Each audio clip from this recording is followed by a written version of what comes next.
$500 million വിലമതിക്കുന്ന അത്യാധുനിക നിരീക്ഷണ വിമാനം, 3 റീഫ്യൂലിംഗ് വിമാനങ്ങൾ, 200-ലധികം ഉന്നത ഉദ്യോഗസ്ഥർ പങ്കെടുത്ത കമാൻഡ് സെന്റർ.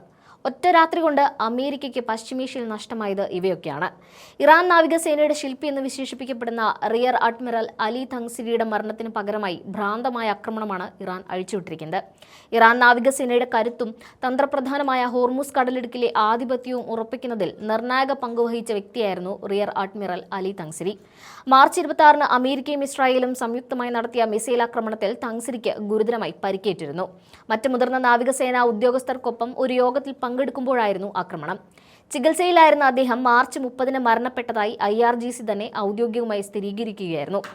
ഇറാന്റെ ഡ്രോൺ സാങ്കേതിക വിദ്യ വികസിപ്പിക്കുന്നതിലും നാവിക നയം രൂപീകരിക്കുന്നതിലും പ്രധാന പങ്ക് വഹിച്ച വ്യക്തിയായിരുന്നു തങ്സിരി. അദ്ദേഹത്തിന്റെ മരണം ഇറാനെ സംബന്ധിച്ചിടത്തോളം നികത്താൻ കഴിയാത്ത നഷ്ടമായിരുന്നു.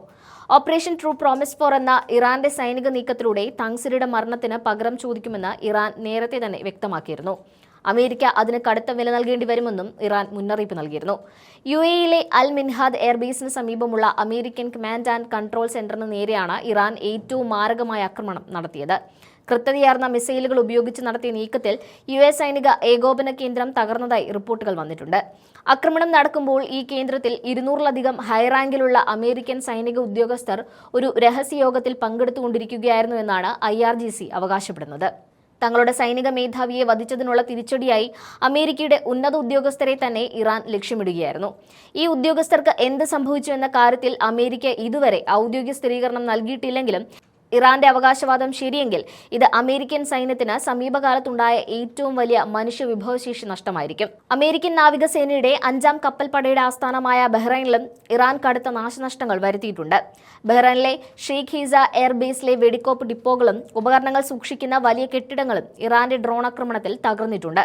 പുറത്തു വന്നിട്ടുള്ള ഉപഗ്രഹ ചിത്രങ്ങളിൽ ബഹ്റൈനിലെ US സൈനിക കേന്ദ്രങ്ങളുടെ മേൽക്കൂരകൾ തകർന്നു കിടക്കുന്നതും വലിയ സ്ഫോടനങ്ങൾ നടന്നതിന്റെ അടയാളങ്ങളും വ്യക്തമായി കാണാൻ സാധിക്കും. അത്യാധുനിക നിരീക്ഷണ സംവിധാനങ്ങളുള്ള P-8 വിമാനങ്ങൾ സൂക്ഷിക്കുന്ന ഹാങ്ങറുകൾക്കും വലിയ നാശനഷ്ടങ്ങൾ സംഭവിച്ചിട്ടുണ്ട്.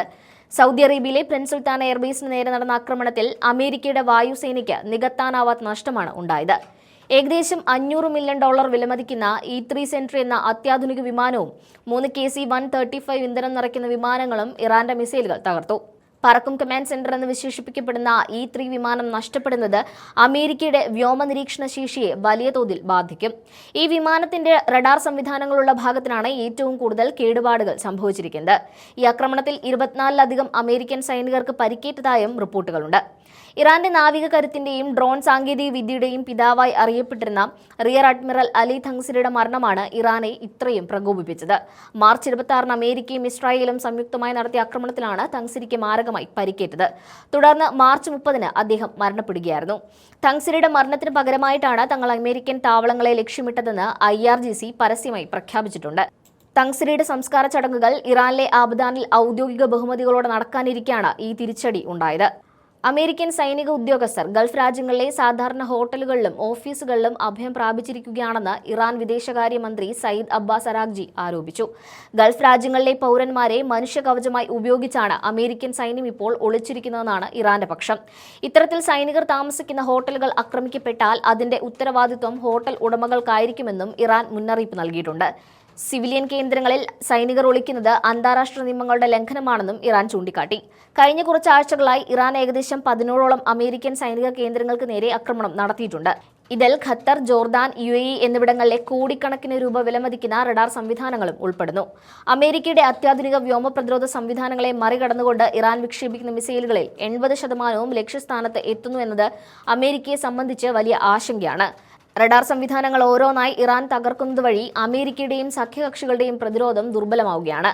ഇതിനു മുൻപ് സൈനിക താവളങ്ങൾക്ക് നേരെ മാത്രം ആക്രമണം നടത്തിയിരുന്ന ഇറാൻ ഇപ്പോൾ നേരിട്ട് കമാൻഡ് സെന്ററുകളെയും ഉന്നത ഉദ്യോഗസ്ഥരെയും ലക്ഷ്യമിടുന്നത് സ്ഥിതിഗതികൾ കൂടുതൽ സങ്കീർണമാക്കിയിട്ടുണ്ട്. ഇതോടെ കൂടുതൽ സുരക്ഷിതമായ മേഖലകളിലേക്ക് വിമാനങ്ങളും സൈനികരെയും മാറ്റാൻ അമേരിക്ക നിർബന്ധിതരായിരിക്കുകയാണ്.